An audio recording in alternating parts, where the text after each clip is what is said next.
اور اس کو رزق دے گا، روزی دے گا ایسی جگہ سے جہاں اس نے سوچا بھی نہیں ہوگا۔ وَيَرْزُقُهُ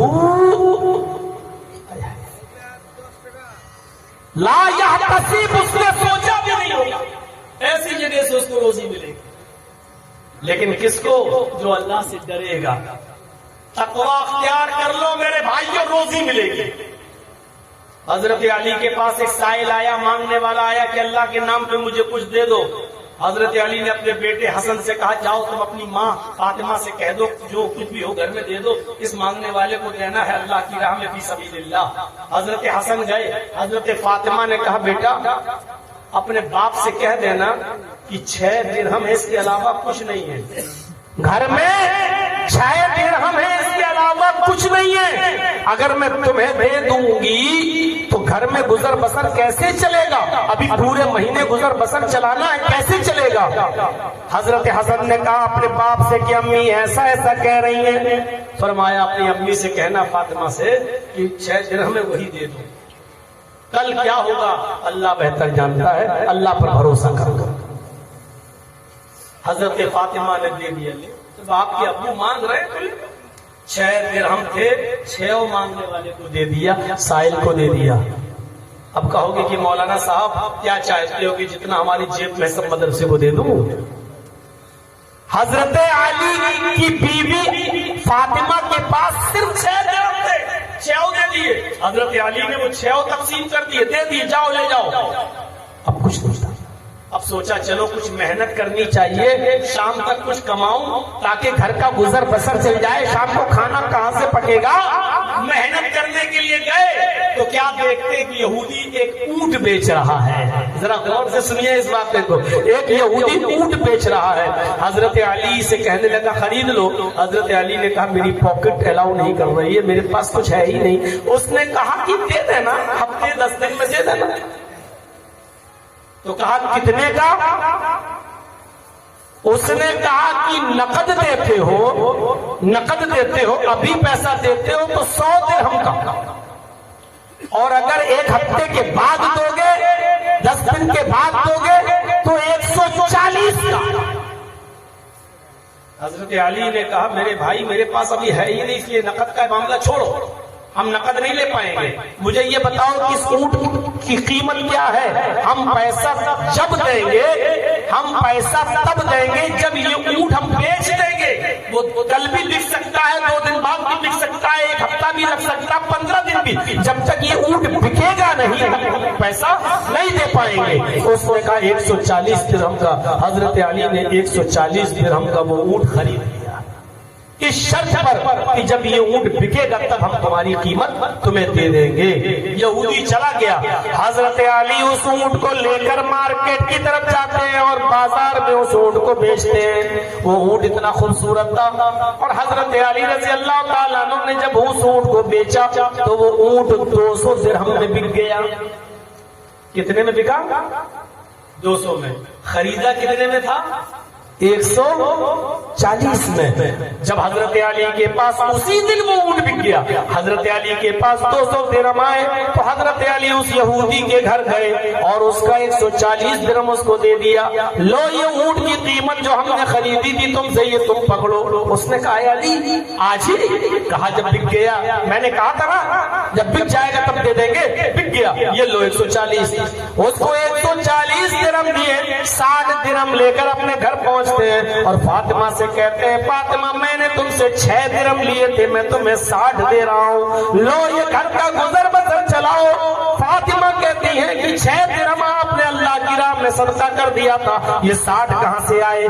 کہا علی نے اے فاطمہ کیا سنا نہیں؟ اللہ کی ایک کا 10 گنا ملتا ہے، ہم نے اللہ کی راہ میں 6 درہم خرچ کیے، اللہ نے مجھے 60 درہم یعنی 1 کا 10، 6 کا 60 میں عطا فرما دیا، جبکہ آخرت میں اس کا ثواب ہمارا باقی ہے صدقہ و خیرات کا۔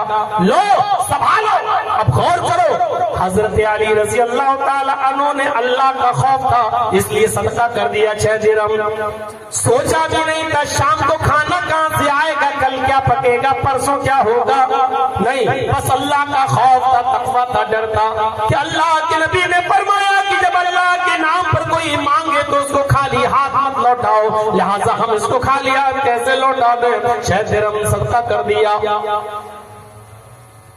یرزقہ من حیث لا یحتسب، جب تم اللہ سے ڈرو گے تو اللہ ایسی جگہ سے روزی دے گا جہاں تمہارا دماغ بھی نہیں پہنچا ہوگا، تم نے سوچا بھی نہیں ہوگا. دیکھیے اللہ نے 6 کی جگہ 60 دے دیا، سوچا بھی نہیں تھا. حضرت علی نے کہ آج بھی ہمارے پاس 6 خرچ کریں گے تو 60 میں مل جائیں گے. یہ تقویٰ ہوتا ہے، یہ پرہیزگاری ہوتی ہے.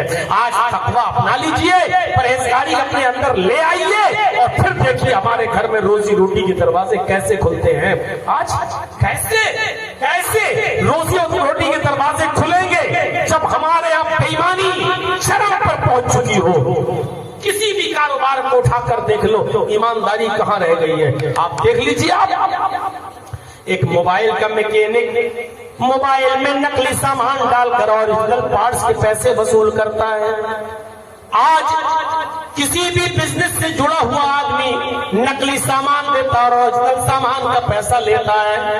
آپ کہیں پر بھی دیکھ لیجئے میرے بھائیوں، حالات اس طریقے کے پیدا ہو چکے ہیں کہ میں نے لکھنؤ کے اندر ڈاکٹروں کو بھی اس پوزیشن میں دیکھا ہے کہ ایک مریض وینٹیلیٹر پہ مر چکا ہے لیکن اس کے باوجود اس کو دوا دے رہے ہیں. وہ مر چکا ہے وینٹیلیٹر پر لیکن مرنے کے بعد بھی 4 دن تک اس کو وینٹیلیٹر پہ رکھا جا رہا ہے اور 4 دن کے بعد کہا جا رہا ہے کہ ہم تمہارے مریض کو بچا نہیں پائے، آئی ایم سوری. اور 4 دن کا 50 ہزار روپے سے 2 لاکھ روپے وصول کیا جا رہا ہے وینٹیلیٹر پر. اور 4 دن پہلے ہی مر چکا ہے اور ڈاکٹر کو معلوم ہے کہ یہ مر چکا ہے لیکن اس کے باوجود اپنی فیس بڑھانے کے لیے اور پیسہ بڑھانے کے لیے 4 دن اور رکھا جا رہا ہے. آج یہ ساری کی ساری چیزیں میرے بھائیوں ہمارے گھروں میں برکت ہو تو کہاں سے ہو، ہمارے گھروں میں خیر و برکت آئے تو کہاں سے آئے. ایک صحابی رسول ہے، میدان جنگ میں لڑتے لڑتے شہید ہو جاتے ہیں، بخاری کی روایت ہے. اور اٹھاؤ میرے بھائیوں، صحابی کا واقعہ بتلا رہا ہوں، ایرے کا نہیں، XYZ نہیں، ABCD نہیں، ایک صحابی کا واقعہ بتلا رہا ہوں. میدان جنگ میں لڑتے لڑتے شہید ہو گئے اور جب شہید ہو گئے تو صحابہ نے فرمایا ان کے لیے خوشخبری ہو، اے اللہ کے رسول اتنا لڑا میدان جنگ میں کہ لڑتے لڑتے اللہ کی راہ میں قتل کر دیا گیا. اس کو جنت مبارک ہو، اس کو جنت مبارک ہو. اللہ کے نبی صلی اللہ علیہ وسلم فرماتے ہرگز نہیں، یہ آدمی لڑا ضرور ہے، قتل ضرور کیا گیا ہے، اللہ کی راہ میں لڑتے لڑتے مارا ضرور گیا ہے، شہید ضرور ہوا ہے لیکن یہ جہنم کی سب سے نچلی تہ میں جائے گا. صحابی اور کہاں جائے گا؟ جہنم کی سب سے نیچی تہ میں. صحابہ نے کہا اللہ کے رسول اتنا نیک آدمی اور جہنم کی تہ میں. فرمایا تم جس کو نیک کہہ رہے ہو اس نے امانت میں خیانت کی تھی. کہا اللہ کے رسول بتائیے کیا بات؟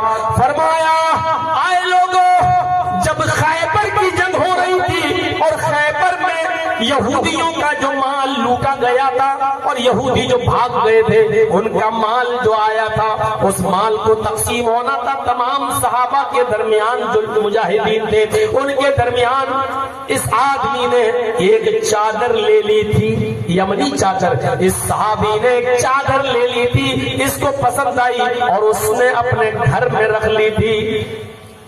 کئی بار اعلان کیا گیا کہ جس کے پاس لوٹا ہوا مال ہو وہ لائے لیکن وہ لے کر نہیں آیا. جب سارا مال تقسیم ہو گیا اور سب کو اپنے اپنے گھر چلے گئے تو پھر ان کو افسوس ہوا اور یہ اس چادر کو لے کر آئے. اللہ کے نبی یہ مال غنیمت، یہ غنیمت کے مال کی چادر ہے، میں نے لے لی تھی، اس کو آپ لے لیجئے. میں نے ان سے پوچھا تھا کیا تم نے آخری آواز نہیں سنی تھی جمع کرنے کی؟ اس نے کہا ہاں سنی تھی لیکن لالچ میرے دل میں جاگ گیا تھا اس لیے نہیں لا پایا. آپ نے فرمایا جاؤ اس کو اب قیامت کے دن لے کر آنا. میں نے اس کی اس چادر کو قبول نہیں کیا. انہو لتشتعل علیہ، اس نے جو چادر میدان خیبر سے جو چرا لی تھی، جو لے لی تھی، ایک چادر کی جو امانت میں خیانت کر لی تھی. لَتَشْتَعِلُ عَلَيْهِ نَارًا، وہ چادر اس صحابی کے اوپر جہنم کا انگارہ بن کے بھڑک رہی ہے، جہنم کی آگ بن کے بھڑک رہی ہے. وہ چادر اس کے لیے جہنم کا انگارہ بن چکی ہے، یہ اس چادر کے خیانت کا عذاب پا کر رہے گا جہنم میں. میرے ساتھیوں، یہ صحابی ہیں جنہوں نے صرف ایک چادر لے لی تھی، وہ بھی اللہ کے نبی کو بعد میں دینے آئے لیکن نبی نے قبول نہیں کی. زندگی میں ایک چادر لے لی تھی تو اللہ کے نبی فرماتے لَتَشْتَعِلُ عَلَيْهِ النَّارَ، وہ چادر ان کے اوپر جہنم کی آگ بن کے بھڑک رہی ہے. ہم نے کتنوں کی زمینیں دابی، کتنوں کی جائیدادوں پر قبضہ کیا. ارے ہم نے تو اپنی بیٹیوں تک کا حق مارا، ہم نے تو اپنی بہنوں تک کا حق مارا. جرجیز صاحب رمضان کے مہینے میں اپنی مسجد میں اٹاوا کے اندر وضو بنا رہے تھے. رمضان کا مہینہ تھا، ظہر کی نماز کا وقت تھا، جمعرات کا دن تھا. میں وضو بنا رہا ہوں اور ایک آدمی ہمارے پاس مسجد ہی میں نل کی چوٹی پر وہ بھی وضو بنا رہا ہے، بغل میں تھا. اور وضو بنانے کے بعد کہتا ہے مولانا صاحب ایک مسئلہ بتا دیجیے. میں نے کہا کیا؟ بولو. کہنے لگا یہ رمضان کا مہینہ روزہ ہے، ہم لوگ آپ بھی ہم بھی یہ جو کلا کرتے ہیں، یہ کلا کیا اسے زبان میں پانی تو رہ جاتا ہے نا، منہ میں ڈالا کلا کر دیا. اب یہ زبان میں جو پانی لگ گیا، جو چپک گیا، یہ کسی طریقے سے تھوک کے ساتھ اگر پیٹ میں چلا جائے تو اس سے روزے پر کوئی فرق تو نہیں پڑے گا، اس سے روزے پہ کوئی فرق تو نہیں پڑے گا. اس کے سوال سے مجھے لگا کہ کتنا بڑا دیندار آدمی ہے، کیسا بیچارہ مسئلہ پوچھ رہا ہے. میں نے کہا کہ کل جمعہ ہے، انشاءاللہ اس مسئلے کی وضاحت کل کے جمعے کے خطبے میں کروں گا. سب کو